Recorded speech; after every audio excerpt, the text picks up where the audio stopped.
Hello every one, welcome back. ഇന്ന് നമ്മൾ discuss ചെയ്യുന്നത് പോളിസിസ്റ്റിക് ഒവേറിയൻ സിൻഡ്രോം അല്ലെങ്കിൽ പോളിസിസ്റ്റിക് ഒവേറിയൻ ഡിസീസ് എന്ന് പറയുന്ന ടോപ്പിക്കാണ്.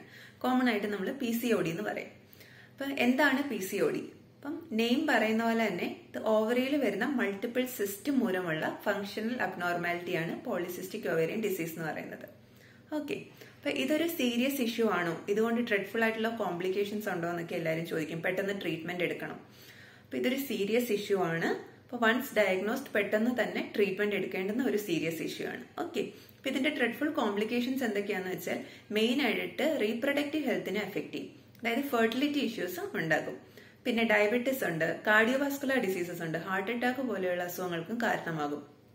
പിന്നെ ഇമ്പോർട്ടന്റ് ആയിട്ട് ഡ്രെഡ്ഫുൾ ആയിട്ടുള്ള ഒരു കോംപ്ലിക്കേഷൻ എന്ന് പറയുന്നത് യൂട്രൈൻ ക്യാൻസർ ആണ്. എൻഡോമെട്രിയൽ ക്യാൻസർ, യൂട്രസിന്റെ ക്യാൻസർ ആയിട്ടും ഇത് പിന്നീട് കോംപ്ലിക്കേഷൻ ആയിട്ട് വരാം. ഓക്കെ, അപ്പൊ ഇതൊക്കെയാണ് ഇതിന്റെ ഡ്രെഡ്ഫുൾ കോംപ്ലിക്കേഷൻസും. ഇതുകൊണ്ട് തന്നെ ഇതൊരു സീരിയസ് ഇഷ്യൂ ആയിട്ട് കൺസിഡർ ചെയ്ത് ട്രീറ്റ്മെന്റ് പെട്ടെന്ന് തന്നെ എടുക്കേണ്ടതാണ്. ഇനി ഇതെങ്ങനെയാണ് പ്രസന്റ് ചെയ്യുക? ഒരു ഫീമെയിലിന് പോളിസിസ്റ്റിക് ഒവേറിയൻ ഡിസീസ് ഉണ്ടെങ്കിൽ എന്തൊക്കെ സൈൻസ് ആൻഡ് സിംറ്റംസ് ആയിട്ടാണ് പ്രസന്റ് ചെയ്യുക? ഇപ്പൊ യൂഷ്വലി ഒരു 15 to 16 ഇയർ ഉള്ള ഒരു ഫീമെയിൽ ആയിരിക്കും രണ്ട് പ്രസന്റേഷൻസ് ആയിട്ട് വരാം. ഒന്നെങ്കിൽ 15 ഇയേഴ്സ് ആയിട്ടും ഇതുവരെ പീരീഡ്സ് ആയിട്ടില്ല. ഓക്കെ, അതല്ല ഇതുപോലെ 15 ഇയർ ഉള്ള ഒരു കുട്ടി 12 ഇയർ ആയപ്പോൾ തന്നെ നോർമൽ ആയിട്ട് പീരീഡ്സ് അറ്റൈൻ ചെയ്തു. റെഗുലർ പീരീഡ്സ് ആയിരുന്നു. ഒരു 3 to 4 months വരെയൊക്കെ റെഗുലർ പീരീഡ്സ് വന്നു. അതിനുശേഷം പീരീഡ്സിന്റെ ഫ്രീക്വൻസി കുറയാൻ തുടങ്ങി. ഒരു once in 2 to 3 months ഒക്കെ വരാൻ തുടങ്ങി. അങ്ങനെ പ്രോഗ്രസ് ചെയ്ത് ഒരു വർഷത്തിൽ തന്നെ ഒരു 2 to 3 times ഒക്കെ ആയിട്ട് കുറഞ്ഞു. അത് മാത്രമല്ല, പീരീഡ്സ് വരുന്ന സമയത്തും മറ്റ് ഇറഗുലാരിറ്റീസ്, അതായത് ഫ്ലോ കുറവ്, ഒലിഗോമെനോറിയ, അല്ലെങ്കിൽ ബ്ലഡ് ഫ്ലോ കൂടുതലായിട്ട് പോളിമെനോറിയ, അങ്ങനെയുള്ള ഇറഗുലാരിറ്റീസുമായിട്ട് പ്രസന്റ് ചെയ്യുക. ഇത് കൂടാതെ ഈ മെൻസ്ട്രുവൽ ഇറഗുലാരിറ്റീസ് കൂടാതെ മറ്റ് സിംറ്റംസ്, അതായത് ഫേസിലും ലോവർ അബ്ഡോമനിലും ഒക്കെ കോസ് ആയിട്ടുള്ള ഡാർക്ക് ഹെയർ വരിക, കട്ടിയായിട്ടുള്ള ഹെയർ വരിക. അത് മാത്രമല്ല ആക്നെ, മുഖക്കുരുവായിട്ട് പ്രസന്റ് ചെയ്യുക.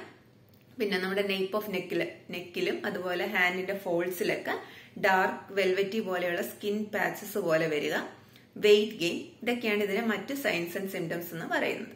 ഓക്കെ, അപ്പൊ ഇങ്ങനെ സൈൻസ് ആൻഡ് സിംറ്റംസ് കൊണ്ട് നമുക്ക് ഈ PCOD ഡയഗ്നോസ് ചെയ്യാം. അല്ലാതെ കൺഫേം ചെയ്യാനായിട്ട് നമുക്ക് ബ്ലഡ് ടെസ്റ്റ് ഉണ്ട്, സ്കാൻ ഉണ്ട്. അപ്പൊ ബ്ലഡ് ടെസ്റ്റിൽ നമ്മൾ മെയിൽ ഹോർമോൺസ് നമ്മുടെ ബോഡിയിൽ അധികമായിട്ടുണ്ടോ എന്ന് ടെസ്റ്റ് ചെയ്യുന്നു. ഓക്കെ, പിന്നെ സ്കാനില്, ഓവറിയുടെ സ്കാനില് ഓവറിക്കകത്ത് മൾട്ടിപ്പിൾ സിസ്റ്റ് ഉണ്ടോ എന്ന് നോക്കുക. അത് നമ്മളൊരു നെക്ലസ് പാറ്റേൺ എന്ന് പറയും. അതായത് ഓവറിയുടെ പെരിഫറിയിൽ ഇങ്ങനെ കൂടുതലായിട്ട് സിസ്റ്റ് കാണപ്പെടുന്നു. ഓക്കെ, ഇങ്ങനെയൊക്കെയാണ് നമ്മളിത് ഡയഗ്നോസ് ചെയ്യുക, കൺഫേം ചെയ്യുന്നത് പോളിസിസ്റ്റിക് ഒവേറിയൻ ഡിസീസ് ആണെന്ന്. ഓക്കെ, ഇനി ഇങ്ങനെ ഡയഗ്നോസ് ചെയ്ത് കഴിഞ്ഞാൽ ഇതിന്റെ ട്രീറ്റ്മെന്റ് ഓപ്ഷൻസ് എന്തൊക്കെയാണ്? അപ്പം മെയിൻ മോഡ് ഓഫ് മാനേജ്മെന്റ് എന്ന് പറയുന്ന ഫസ്റ്റ് ലൈൻ ഓഫ് ട്രീറ്റ്മെന്റ് എന്ന് പറയുന്നത് ലൈഫ് സ്റ്റൈൽ മോഡിഫിക്കേഷൻ ആണ്. അതായത് വെയിറ്റ് കൺട്രോൾ. ഇപ്പൊ വെയിറ്റ് ഗെയിൻ ഉള്ള ഫീമെയിൽസ് ആണെന്നുണ്ടെങ്കിൽ തീർച്ചയായിട്ടും മസ്റ്റായിട്ടും അവർ ഹെൽത്തി ആയിട്ടുള്ള ഡയറ്റ് ഫോളോ ചെയ്യുക, റെഗുലർ ആയിട്ട് എക്സസൈസ് ചെയ്ത് വെയിറ്റ് കൺട്രോൾ അറ്റൈൻ ചെയ്യുക. ഓക്കെ, മെഡിക്കൽ മാനേജ്മെന്റിലേക്ക് കിടക്കുകയാണെങ്കിൽ ഫസ്റ്റ് ലൈൻ എന്ന് പറയുന്നത് കമ്പൈൻഡ് ഓറൽ കോൺട്രാസെപ്റ്റീവ് പിൽസ് ആണ്.